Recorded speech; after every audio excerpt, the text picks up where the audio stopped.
আমিও চড়বো, তাহলে ঠিক আছে, আমিও চড়বো, তাহলে উঠো যাও। বাবুকে চড়াবো জানো, এখন বাবুকে চড়াবো। কিসের মেলা? কিসের মেলা?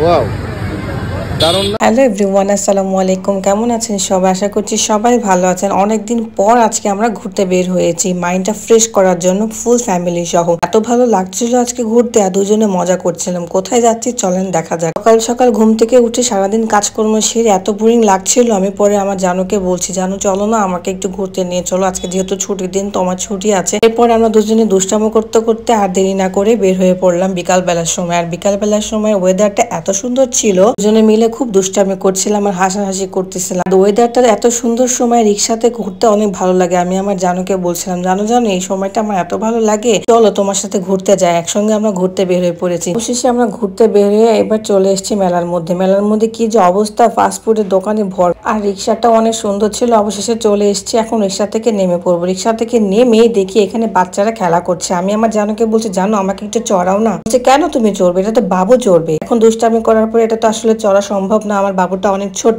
এই রেঞ্জটা দেখলাম, এই রেঞ্জটা এত সুন্দরভাবে সবাই মজা করতেছিল, আর ছেলেটা এত সাহস, আপনারা না দেখলে সত্যি অবাক হবেন। বাস্তবে আমি দেখে প্রচুর অবাক হলাম যে আমি নর্মালি এখানে উঠতে ভয় পাই, আর ছেলেটা এভাবে ঝুলছে। সত্যি অনেক ভয়ঙ্কর একটা অবস্থা ছিল। আর এখানে মিষ্টি ছিল, এই মিষ্টিগুলো অনেক সুন্দর ছিল। দেখতে কেমন লাগছে জানি না, খেতে ভীষণ মজা ছিল। সবগুলো খাবারই টেস্ট করলাম। জানুকে বললাম, জানু একটু নিয়ে দেখো তো ওটা কেমন লাগে। তো আর দেরি না করে আমি আমার জানুকে বলছি, আমি এখানে বসছি, তুমি খাবারগুলো অর্ডার করো। তো আমার জানু খাবারগুলো অর্ডার করলো, আর আমি এখানে একটু দুষ্টামি করছিলাম, যেহেতু একটা বাচ্চা ছেলে ছিল, বাচ্চা ছেলের সাথে দুষ্টামি করতে অনেক ভালো লাগে। এরপর দুষ্টামি করা শেষ করার পরে আমার জানু বললো, ঠিক আছে তুমি বসো, তোমার জন্য খাবার নিচ্ছি। এরপর বাবুকে ধরলাম, বাবুকে ধরার পরে আমার জানু বলে, আমি আগে খেয়ে দেখি তারপরে তোমাকে বলছি। হ্যাঁ, তো জানু এখানে খাচ্ছিল, খাওয়ার পরে বলছিল, না জানো অনেক মজা ছিল, তুমি খাবারটা খেতে পারো। তো সো আমি দেরি না করে আমিও খাবারটা খেয়ে নিলাম। এরপর এখানে অনেক সময় ধরে একটু রেস্ট করলাম, কারণ অনেকক্ষণ ধরে হেঁটেছি, অনেক কিছু দেখেছি, এই জন্য ভাবলাম একটু রেস্ট করি। এখানে বসার জায়গা ছিল, বেশ ভালোই লাগলো। এই জন্য বসে কিছুক্ষণ রেস্ট করার পরে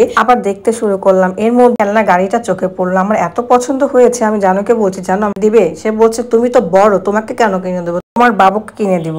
এরপর আমি অনেক কিছু খেলনা টেলনা দেখলাম। এখানে ক্যান্ডেলটা দেখলাম, ক্যান্ডেলটা অনেক সুন্দর, না অনেক সুন্দর ছিল। গিটারটা অনেক সুন্দর ছিল, বললাম দেখো তো আমি বাজাতে পারি কিনা, একটু মজা করলাম।